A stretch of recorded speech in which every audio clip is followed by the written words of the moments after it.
So, Hiroya, would you want to play on that? We didn't go through it. You'll listen, and you did this last time actually.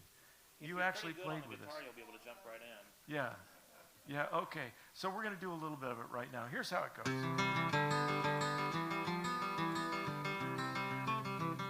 The river goes round, around the bend. The river goes round, round, round to the very end. And when it stops, it starts again. It won't be long till the river goes round. Now let's try some claps. And in time to the music.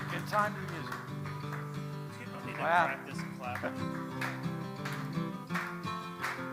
That's it.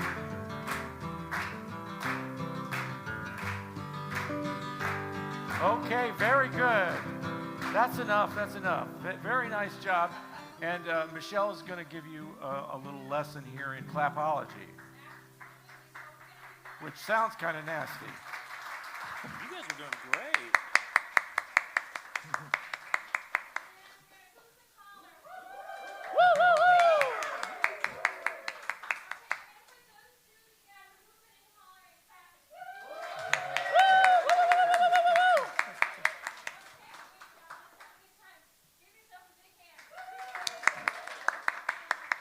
Okay.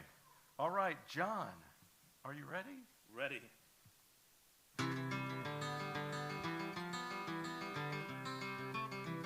In every life, some rain must fall, and you'll get wet as your sorrow calls. Oh, the sun will rise on a brand new morn. You'll be warm and dry and freshly born. With support from Judith Robert, and in the memory of our good friend Tom Kabazinskis, and with additional support from Marshall County Community Foundation and the Indiana Arts Commission, Marshall County Tourism, and E. Lee Marshall. From historic downtown Plymouth, Indiana, where the Lincoln Highway and Michigan Road cross the banks of the beautiful Yellow River, it's the Wild Rose Moon Radio Hour. Tonight's show features a prolific and innovative guitarist of international renown. Born in Kyoto, Japan, he is a one-of-a-kind composer, guitarist, and singer-songwriter. He began playing with the five-string banjo when he was 13 and took up the guitar shortly thereafter. In the year 2000, he received a scholarship to Berklee College of Music and came to the United States. He formed his own group in Boston, Interoceanic, which consists of unique musicians from different continents, including Latin Grammy winner, Colombian singer, Marta Gomez. The group released 3 acclaimed records, The Other Side of the World, Confluencia, and Where the River Shines. He has also released 4 solo albums entitled Solo, Heartland, Places, and Window to the World. This gifted musician has been leading concerts internationally, including several appearances at Blue Note, New York City, the United Nations, and on Japanese national television, NHK. In 2018, he won 2nd place in the International Fingerstyle Guitar Championship. Ladies and gentlemen, please help us welcome Hiroya Tsukamoto to the Wild Rose Moon Radio Hour. Also on hand today, we have a playwright whose work has been staged throughout the San Francisco Bay Area, the Midwest, the Southwest, and Alaska. Her original full-length play, Bird on a Tree Branch, set during the Midwestern Palm Sunday tornadoes of 1965, premiered in a virtual production by Phoenix Art Association in San Francisco, and received commendations from the San Francisco Bay Area Theater Critics Circle.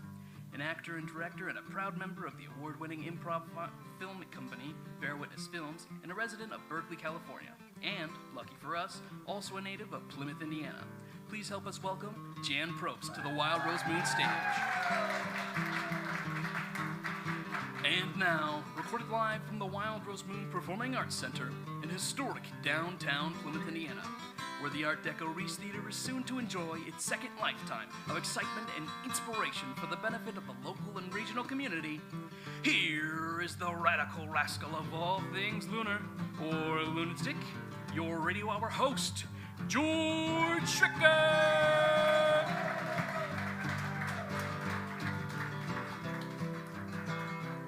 River goes round, around the bend.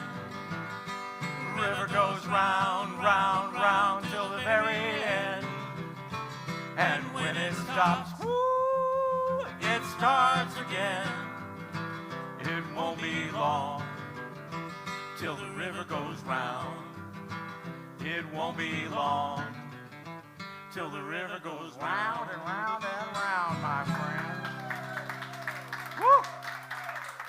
Hey, well, welcome to the Wild Rose Moon Radio Hour. We're here with our announcer, Jacob Marino. What a fine spring day this is. Oh, yeah, absolutely. Yeah, and you've been smelling those wildflowers? Oh, yeah, for sure. There's some right by my car where I park at home. Oh, really? Right. Yeah. So it's like fuel oil and the wildflowers. That's great.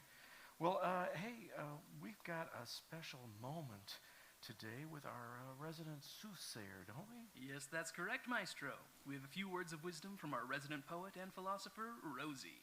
Rosie sits atop my announcing booth here at the Moon and is ringed with wild roses around her head, multicolored dreadlocks down her back, and is attired in a silken dress with pea green petals. Rosie sits pensive and always ready to dispense thoughts that are, in the words of Carl the skateboarder, both rad and gnarly. Her philosophical notes spring from her hands, both of which are verdant green leaves. John, take it away. We have a note from Rosie. This note was wrote by Rosie. It's a wonder of a note, fresh off a ferry boat. If we voted on a quote, this note we'd vote the goat. We have a note from Rosie.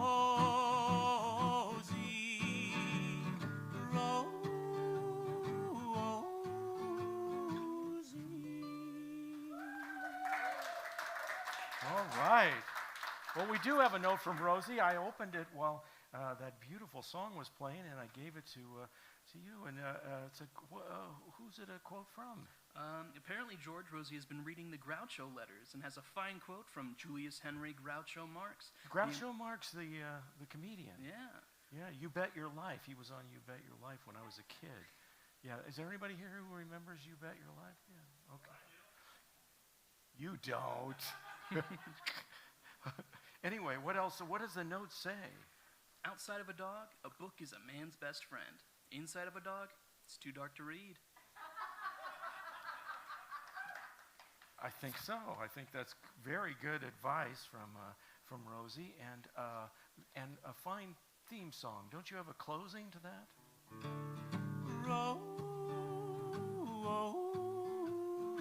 Rosie. As I said. Okay, hey, John Baylor. Hey, George. How are you doing? I'm good. How are you? Now, the end of school is getting closer, right? Yes. Did I hear some exhilaration in your yes there? I feel good about school coming to an end. That's yes, all, yeah. You've had a big year teaching, and you've got a lot of the kids are a lot brighter than when they came in, right? I think I burned them out. Well, then they'll be ready for summer anyway. Yeah. Okay. Yeah, it's when you're resting that you get stronger.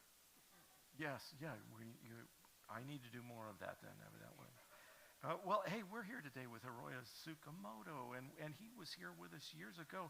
You know, back in 2019. Was it? I think it was 2019, and you were just tremendous back then. Let's give him a hand. Thank you. I remember the music having a profound effect on my equilibrium and kind of just bringing me down into a kind of very meditative state.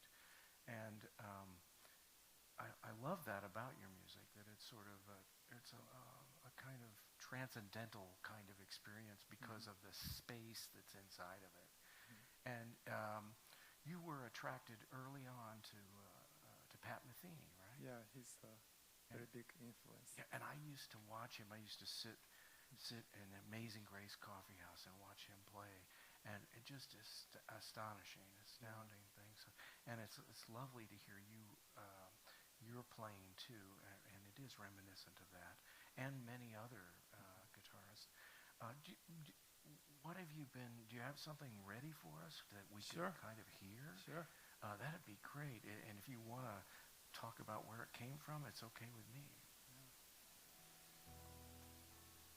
This is one of my original songs. I usually kick off the show with this piece called From Coast to Coast.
Sailate comandero, sailase contentero, heirase tu campero, heirase tu cantero.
Thank you. It's so lovely. It's very imagistic work, and I conjure up so many different images when you're playing. How about you? Do you see music in images? Sometimes, yeah. And Yeah. sometimes I compose music when I visit different places, Yeah. and when I see different places and meeting new people. Sometimes the song comes easier. I don't know why. It's a mystery, but yeah.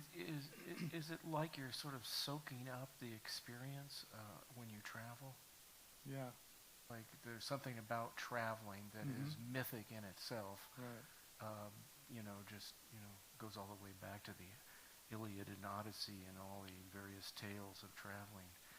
But there is something in human beings about when you're traveling that you enter a kind of mythic mode maybe. Yeah, And boy, this feels very much like that, like a mythic journey. And very also there are aspects of so much aspects of kind of a prayerfulness, that maybe goes with that journey. Yeah. And appreciating how time is fleeting and all that kind of thing. But it's very ethereal and wonderful music. Would you do another one for us? Sure. Okay. I wrote this piece in a mountain in Utah several years ago, and me and my wife were driving a Jeep.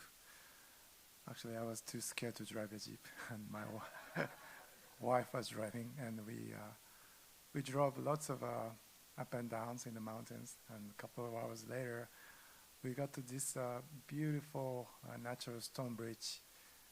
So we decided to stay there for a while, and I had my guitar in the Jeep. So I picked up the instrument, and I started playing, sitting down by the natural bridge, and this little piece came about. And after coming back to the hotel room, I composed another part, and I combined these two parts together, and I composed this piece in the mountain in Utah. So I named this piece as the name of the place. This one is called Gemini Bridge.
Wow. Thank you. Just kind of felt like swirling around and dancing at the end of that. It's really, that's a really good example that you use that kind of technique to build a song with the looper, and then the way it becomes like a story that gets threaded until that one seemed to evolve in a big celebration at the end. But that's such a beautiful thing. Well, you stay right there because we're going to be doing the Shoot the Moon game show, and we're going to need you for that. All right. But in the interim, we're going to have a special guest with us. Jan Probst is here she's from Berkeley, California, unlike the Berkeley School of Music where you're from. But she's from Berkeley, California, and she's going to be sharing a little fractured fairy tale with us. From Judith Robert, and in memory of our dear friend Tom Kepazinskis, and from the generosity of the Marshall County Community Foundation and the Indiana Arts Commission, Gibson Foundation, and E. Lee Marshall. You've been listening to the Wild Rose Moon Radio Hour.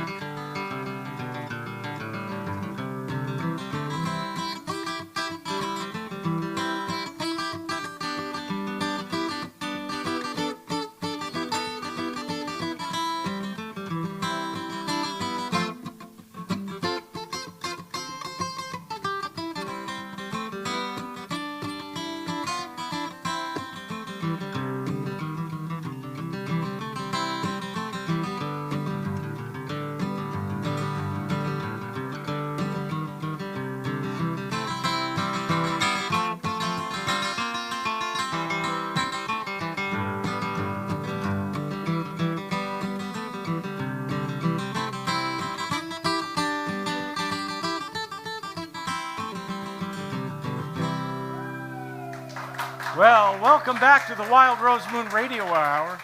I'm here with a dear friend and a wonderful playwright, Jan Probst. And Jan, you grew up right here in Plymouth, Indiana. I did, yeah. And you saw a little bit of theater, and you said you were in the senior class play, is that right? I was in the senior play at Plymouth High. Yeah. You happen to remember the title of the senior? It was The Crucible Wow. by Arthur Miller. Man, I'm not sure they do anything that heavy anymore. I think they do some places, but Oh. maybe not at PHS. Who knows? I'm not sure. It's a tough play to mount too.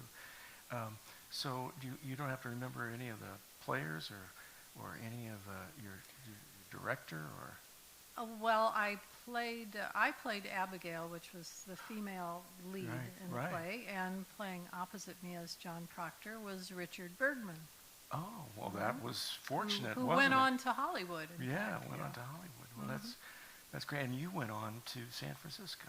I did indeed, yes. Yeah, and you writing plays out there, and every once in a while you'll send me one, and we'll talk about playwriting. And you've got a play here, right, that we're going to do today. I do. I've got one sitting right in front of me here. Yeah. Well, that's good. And we're going to do that together, right? I hope so. Okay, kind of a story. It's a story. It is definitely a story. It's a little tale about Jill and Jack. Okay, well, we're going to have a lovely introduction to our story by Mr. Baylor. All righty. When I'm feeling blue, full of grief and worry, when the long day is through, please tell me a story.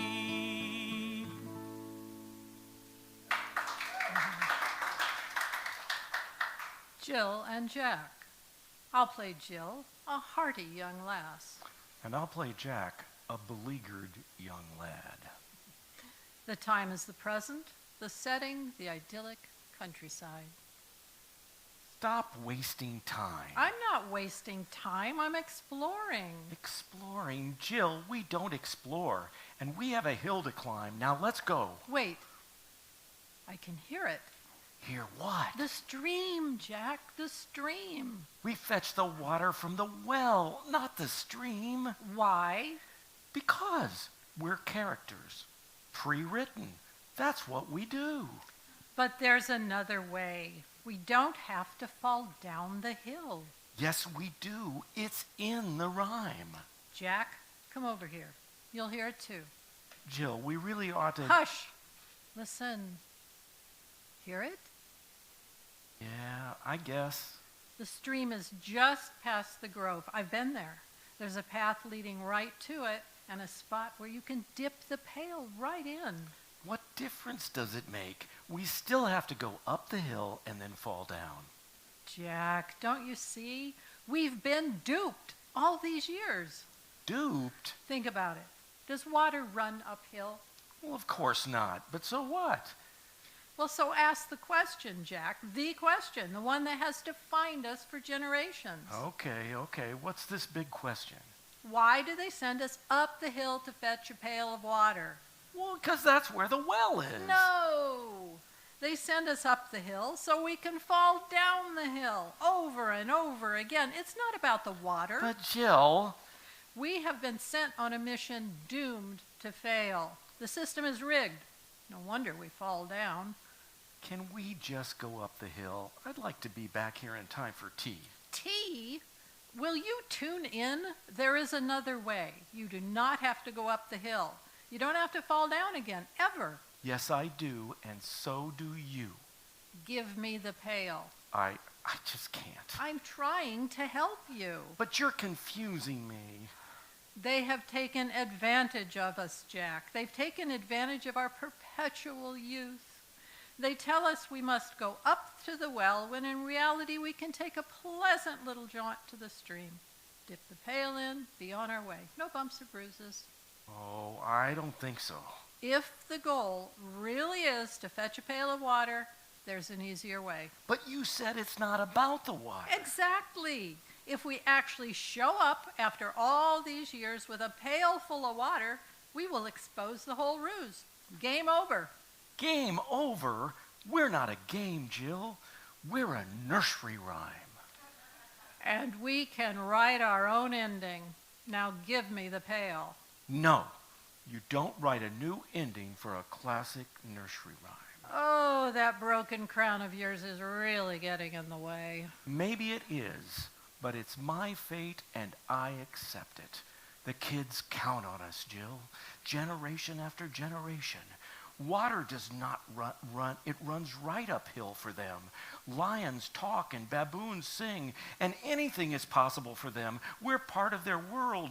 I fall down the hill so I can get up and do it over and over again. It's for them, Jill. We are their childhood. Oh, Jack. Jack. What? Maybe what you say was once true.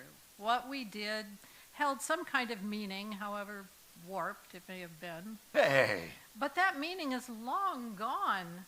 Kids don't recite nursery rhymes anymore. What's the medium age for our little tale? 3, 4? I guess so. Okay. Ask any 4-year-old to recite the rhyme about Jack and Jill, and I assure you, they won't know what you're talking about. None of them? They think Jack is some dude with a big round head and a pointy hat who sells hamburgers. Nobody says our rhyme anymore? Kids don't hear about us? It's the digital age, Jack. Kids watch movies on a tablet, play games on a smartphone. But this is who I am. So this bumbling, tumbling water spiller is who you really want to be? Well, now, that's not exactly There is never a good outcome, Jack. But Time for a change. But I know who I am, and I feel lucky. Some characters spend their whole existence looking for home or trying to figure out who they are. Just look at Goldie. Oh, don't tell me. You've fallen for that wimpy little blonde. No, I haven't. She won't give you a second look, Jack. She has an entire story. You, on the other hand. Well, I rhyme. That's a nice quality. You know she's involved in a lawsuit. A lawsuit? Goldilocks?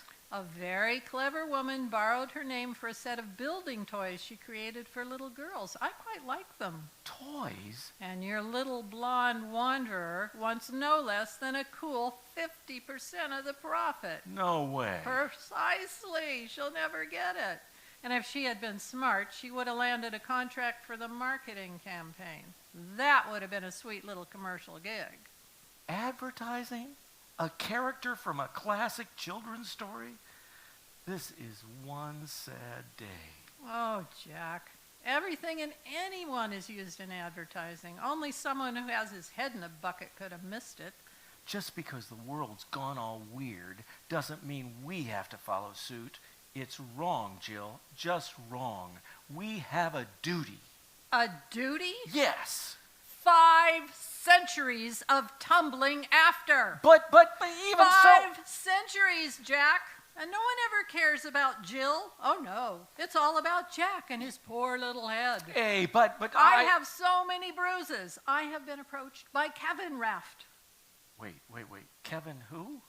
Kevin Raft. Coalition Against Violence in Nursery Rhymes and Fairy Tales. No. This is wrong. Coalitions, lawsuits, fairy tales in advertising. There's change afoot. Big change. We are the next civil rights movement. You're not serious. No more tumbling after for this, Jill. But I need you. Then follow me. I just can't. Well, the decision is yours, but rest assured I am not going up that hill ever again. So you're just abandoning me? Oh, here we go. What's that supposed to mean? It is always about you, Jack. Always. My part of the rhyme is about me. You have a few lines. 6 words. I have 6 words. An afterthought in an outdated nursery rhyme. Wait a minute. No more minutes. I am creating my own story and a new one for both of us. But Jill, I can't follow you. Why not? Because I agreed to go first. You agreed to go first? What does that mean? I'm not supposed to tell you. Tell me anyway. Oh, Jill, I know you're not happy with tumbling after. I get it. But I did prevent you from cracking your noodle over and over. What are you talking about? The original version wasn't Jack and Jill. What? It was Jill and Jack. Jill and Jack? I had top billing? And most likely a broken crown.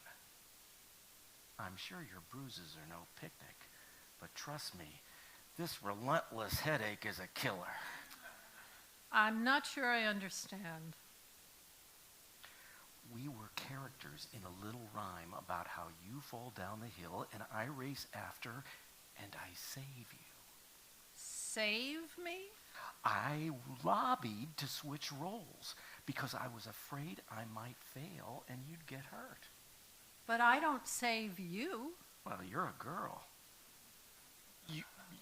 And don't argue, I didn't write it. Okay, you switched roles in order to protect me. Yeah, I did. What a stupid thing to do. I was only trying to make it easier for you. But Jack, I could have... You know what? You did what you thought was best. Yes, I did. At the time. That's right. And so am I. What do you mean? It's time for my lead. You want to break your crown? I want to break the cycle. You with me? Oh, Jill. No tumbling down. The no tumbling does sound good. Trust me. Well... The original version with a little twist. It just might sell. The triumph of Jill and Jack. And a full pail of water. Yes, you got it. Wow, that does sound good. Let's rewrite this thing. Here we go. Woo! Woohoo!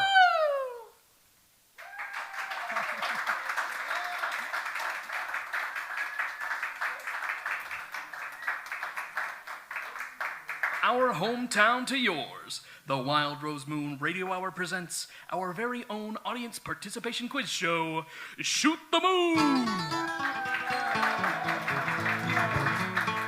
It don't matter to me how smart you are. Maybe you're a big buffoon. You don't need to be quick on the draw. All you gotta do is shoot the moon. Shoot the moon. Shoot the moon.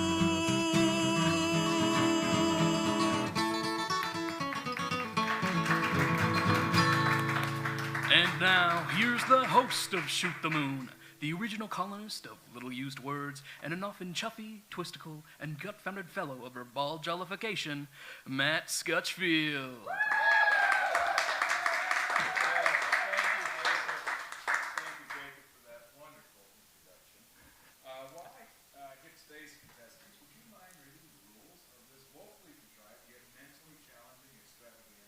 I'll brace the bump, Daddy-O. Prior to the show, audience members indicate their willingness to participate in Shoot the Moon by supplying an answer to this inane survey question. Oh. We're going to take a brief pause. Technical issue. Never happened before.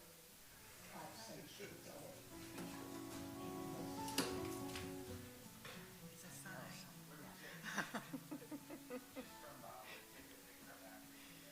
All I know is I should.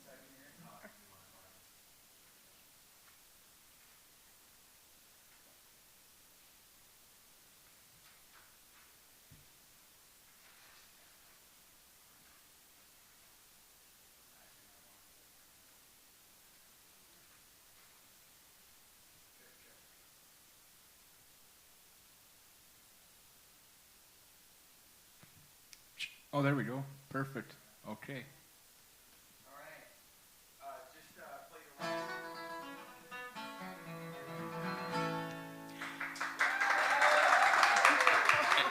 And now, here's the host of Shoot the Moon, the original columnist of Little Used Words, and an often chuffy, twistical, and gut-founded fellow of her ball jollification, Matt Scutchfield.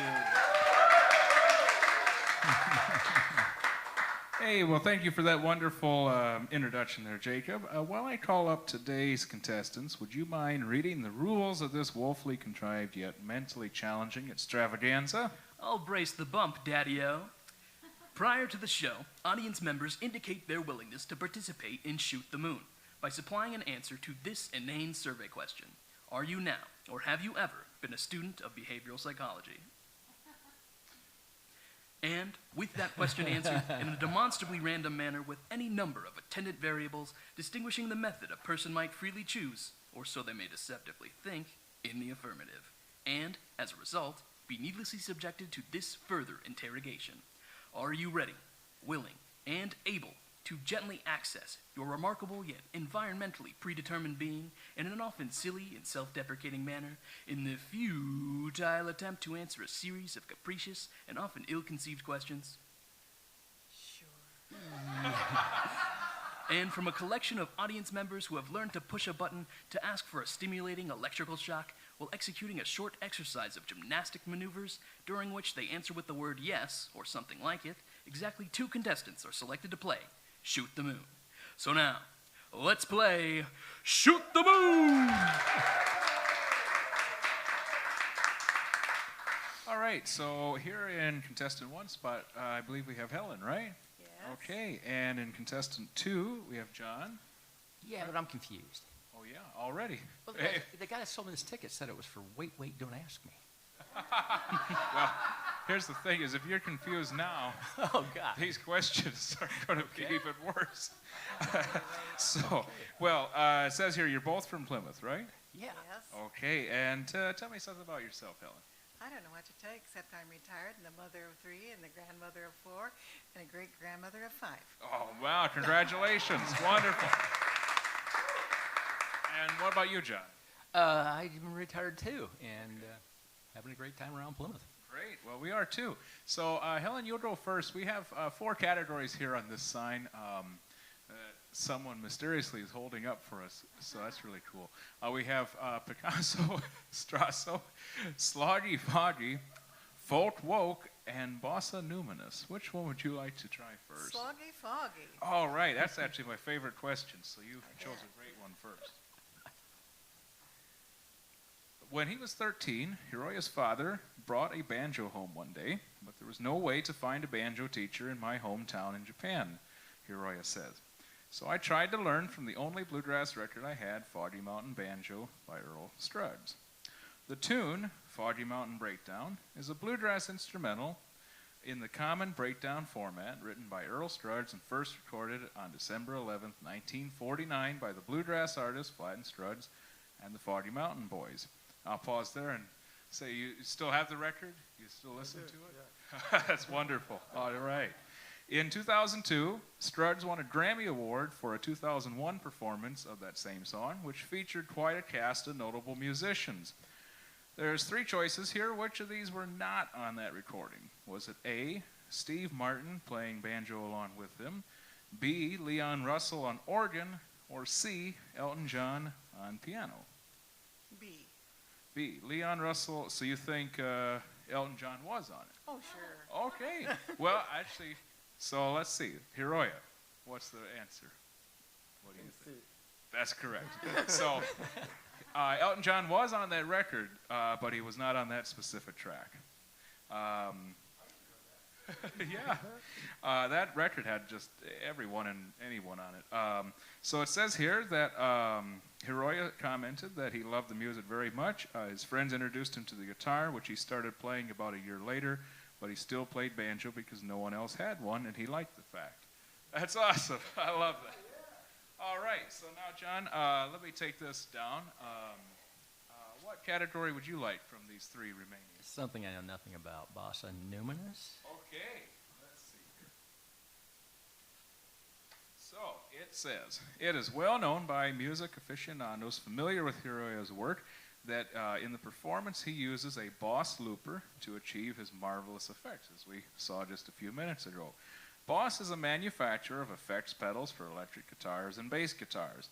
The first proper Boss foot pedal effect, the CE1 Chorus Ensemble, was released June 1976 which was a standalone unit of the chorus vibrato circuit found in the Roland JC120 amplifier. Over the years, Boss has created many different effect pedals. Which of the following pedals is not a Boss product? A. Metal Zone. B. Early Pair Universe. Or C. Fuzz Waza Craft. Oh, clearly C. Unfortunately, it is B. It says Early Pair Universe was not one of Boss's effects, but I'd be very curious to hear what that would sound like if it was. So, Jacob, we're halfway through. How's our score doing so far? So far, we have Helen with 1 point and John with 0. Okay, well, actually, I think we got Helen with 0. Oh, right. You told him he was correct. That's my bad. Yeah. Hiroya has 1 point. He's not even played. He's still got a bonus. Okay. So now, one of you could maybe steal the game and win here. So, Helen, what category are these two? Oh, folk woke. Okay. While at Berklee College of Music, Hiroya was introduced to Nueva Canción, a type of music that is committed to social good. Its musical and lyrical vernacular is rooted in the popular classes and often uses a popularity understood style of satire to advocate for socio-political change. Notable performers and songwriters of this music include Violeta Parra, Mercedes Sosa, Tito Francia, Victor Heredia, and Cesar Isela. Which influence does not belong to the development of this music? A. Andean music, B. Música negra, or C. American pop? C. That's correct. In fact, the movement reacted against the dominance of American and European music in Latin America at the time by assuming an anti-imperial stance that was markedly less focused on visual spectacle of commercial music and more focused on social and political messages. Okay, so John, we have one category left. You could tie the game. So, Answer's B. We have Picasso Strasso. In interviews with our host and others, Hiroya has mentioned the American jazz guitarist and composer Pat Metheny as a huge influence. Metheny, who has also been an instructor at Berklee School of Music, is famous for playing a very unusual guitar called the Picasso, created by Canadian luthier Linda Manzer. The Picasso is featured on Metheny's composition, The Sound of Water. How many strings does this unusual guitar have? Is it A, 109, B, 42, or C, 6? I'll go with B. You are correct. So, Jacob, now that we're tied, what happens on Shoot the Moon? As a matter of fact, win or lose, everyone gets lucky on Shoot the Moon. Both Helen and John have won a sticker, a big Wild Rose Moon sticker, suitable for applying to one's stud finder, radio alarm saw, avocado, or windsock. Congratulations, Helen and John. Everybody wins when we play Shoot the Moon. Thank you.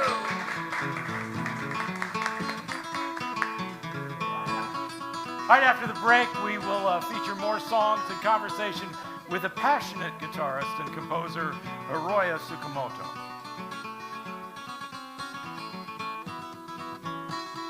Tom Kapazitskis, E. Lee Marshall, and from the generosity of the Marshall County Community Foundation, the Indiana Arts Commission, Marshall County Tourism, you're listening to the Wild Rose Moon Radio Hour.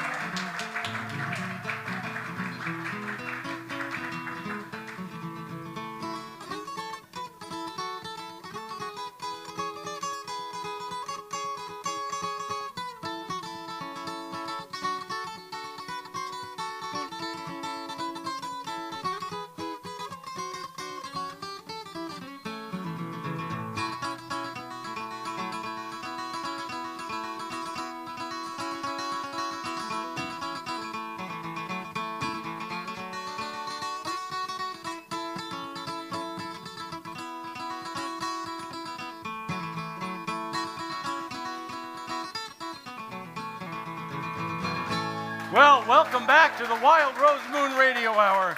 Hey, wasn't that some fine kicking picking right there by John Baylor? Woo! That man can move on that guitar. Okay, well, welcome back, and we're here with Hiroya Tsukamoto. And Hiroya, what happened? What happened during the COVID for you? Did you kind of go into hibernation, or I think you did some work online, right? Yeah, that was the only option I could do. Right. Basically, everything got canceled. Like everybody. Yeah. But I started staying home whole time, and I have a 7-year-old daughter, so she had to do an online class, and every morning I sat with her, and helping her class. And wow. It was very tough. And I live in New York City, so we couldn't go out at all. Oh, that's right. New York was all locked down, right? Yeah, I have friends there too as well. But I wrote many songs during last 2 years. So oh, that's great. That was good. Well, and that was a perfect segue. Go ahead, do one. Okay, so I want to share one of the songs that I wrote. This is one of the most recent songs that I wrote.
Thank you. Man, that just floats along, and so beautiful. Oh, thank you. Again, very much like water to some extent, like one was on, like very much flowing like a river. Oh yeah, actually, I didn't have this title, and my friend recently titled as "How Time Like Water Flows." So Yeah. you had the same impression. Yeah. Oh, great. Yeah. Thank you. Yeah, well, it's done quite beautifully. I always ask this question of everyone. It's really a strange question, and so feel free not to answer it. Okay. But I like to go back into a person's earliest memories, and especially as early as one can remember. Maybe even go back, if you can, if you can remember anything from being 5 or 6. Can you remember anything from that early? Yeah, when I was in kindergarten, Yes. I had some memories, like climbing up trees. Yes. Yes. Yeah. And besides that, climb when you can you imagine yourself climbing up a tree when you Yeah. can you remember that feeling? Yeah. Yeah. I do. Well, what was that feeling? Because I was a tree climber myself. Yeah. I quite loved it. It gave me a new perspective on the world. You know, That's you right. get up higher and you look down and see from afar, and it strikes me as that's sort of an interesting metaphor for what you do.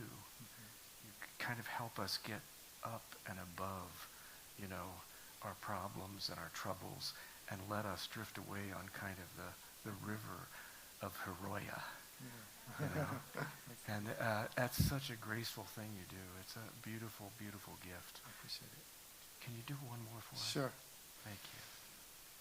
So I'm going to tell a little story behind this piece that I composed. There are 2 mountains in a little town in Connecticut, Hamden, which is about 20 minutes north from New Haven. And one has a round shape, and next to the round one there's a longer one. And these 2 mountains are connected. And people call it Sleeping Giant. And next to Sleeping Giant, there's a university, Quinnipiac University. And one of the professors there who comes to my show pretty often whenever I play around New Haven.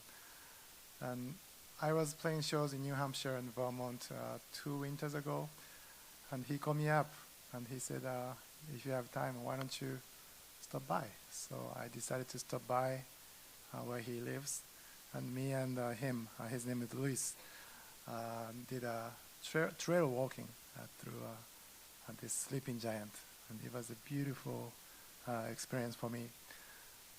And after I came home, about a week later, he sent me 5 very thick books about Sleeping Giant. And he included a little letter saying that I want you to compose a piece about these mountains, because I live next to the mountains, and also this mountains is very important figure for the Quinnipiac University too. But before you compose, you gotta study about this place and try to read those books. And it was very difficult to read, but I tried my best to read those books. And I found out that this place was originally a sacred place of native people living there. And their name is Habamok people. So I named this piece as Habamok.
Say your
sent to the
Thank you.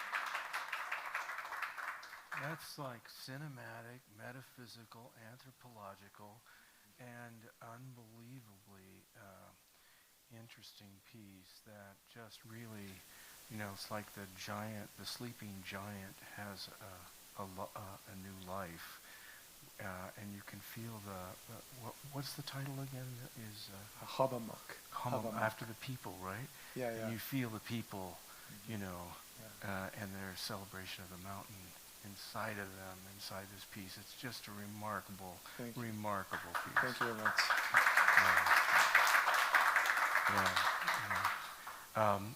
It is always such a joy to have you. You're going to be here tonight in performance, and I can't wait for that. And thank you so much for coming to Thank you very much for having me. Radio show. It's been such a joy, hasn't it? Thank you, thank you. I hope you'll come back. All right. With support from Judith Robert, and in the memory of our good friend Tom Kabazinskis, and with additional support from Marshall County Community Foundation, Gibson Insurance, Gibson Foundation, and E. Lee Marshall. You've been listening to the Wild Rose Moon Radio Network. Well, thank you so much to playwright Jan Probst, announcer Jacob Marino, game show host Matt Scutchfield, stage manager Howard Gibbs, audio engineer Nate Butler, photographer Matthew Bergmoser, video producer Jim Yoakum, and a whole lot of people in that back room that I don't know their names, I think. Camera operators and hospitality coordinators Jennifer Reed, Pam Gunterman, and Martina Sam, Moonlight Maker Jean Pazdurka, and special thanks to our applause specialist Michelle Schricker for her organizing acumen and undying support of the Moon, its mission, and me. John? Yes, George. Are you ready to vibrate those sinewy, wire-wound threads, tremulous and trembling in tautological and syntactical synchronicities? George, if I understand what you're saying, and I think we're on the same wavelength here, then I am ready. So when you think you've lost at life, oh, pain and heartache fill your soul with strife, just remember, as you're tumbling down, it won't be long till the river goes round. The river goes round, around the bend. The river goes round, round, round to the very end. And when it stops, woo, it starts again. It won't be long till the river goes round.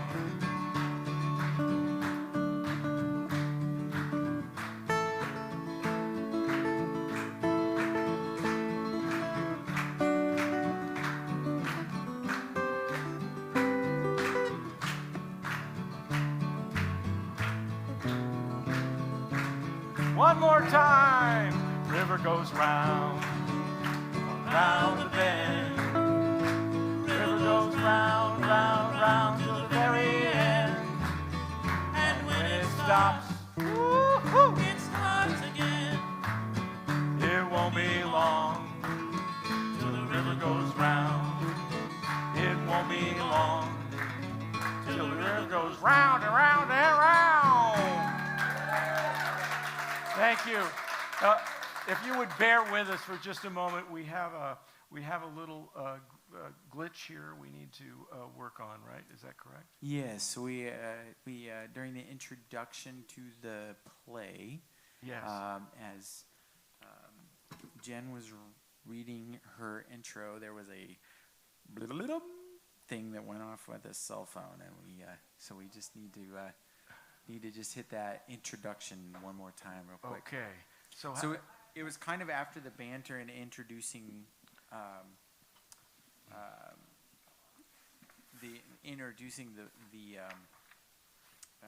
I'm sorry, it is Jennifer, right? Or Jen Probst, right? Jan, right? Sorry, Jan. Sorry, I have the wrong. Anyways, George, you had introduced her, and Yes. you were introducing the actual kind of concept of the play or setting it up, but the play hadn't actually started. Oh, okay. And But- do but we you- need to get John's part too? His story, No, it was after that. it was after that. Yeah. Oh, and then was right Or after. no, sorry, it would have been right before